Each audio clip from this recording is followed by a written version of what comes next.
Well, I guess we normally go around the table, say what do we get done this week? Want to go this way? Sure. No, we start with you. Sure. So actually, a lot of great work at the Treasury this week. One of the crazy things with regards to the Treasury is that when a payment is made, and the computers at the Treasury actually pay about $5 trillion per year, like crazy amounts, there was formerly not a budget code on there. So if a payment was made, you didn't know actually what it was for. It could have been for anything. Yeah. There was a $4 billion COVID fund in the Department of Education, and there was no receipts required, so people could just draw down on it. And when people looked into it, this wasn't us, this was before us, they found that money was being used to rent out Caesar's Palace for parties, rent out stadiums, et cetera.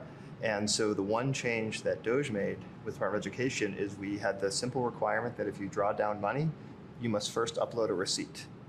That was the only change that was made. You must upload your receipt. And upon doing so, Yes. nobody drew down any money anymore. We checked, is the Small Business Administration giving loans to dead people over the age of 120? The answer was yes, and it was around $330 million in total. So People with a birthday that could not possibly be real. Yeah. Meaning they're over 100, they're 115 years old or older. The oldest living American is 114. So it's safe to say if anybody is in the system as 115 years or older, that is fake. Babies Right. and dead people who are getting loans. That was $660 million. And also people with birth dates in the future. What does that mean?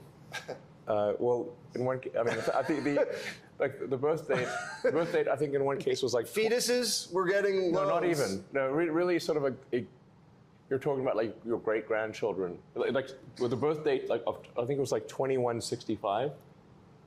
So more than a century from now was the birth date. George Jetson was getting paid. Yes, because your birthday is in the future, like the far future, not like next year.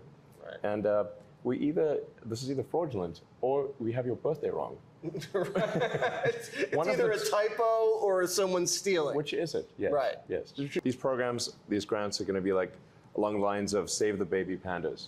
And it's like, well, of course, who wouldn't want to save the baby pandas? And you know, in some cases, they've got a show panda, which they will trot out for special occasions. In a lot of cases, they don't even have a show panda. No panda. There's not even one panda. Because we asked for pictures, and we don't even get one panda. And it's like, well, that's a lot. You know, what does $1 billion get you? Does it not even get you one panda? A small agency called the United States Institute of Peace. It's definitely the agency we had the most fight at. We actually went into the agency and found that they had loaded guns inside of their headquarters. Institute for Peace. I mean, any given company, any given organizational name is going to be kind of be the opposite of the title. Right. Yeah. Yeah, and so it was by far the least peaceful agency that we've worked with, Yeah. ironically. Of course.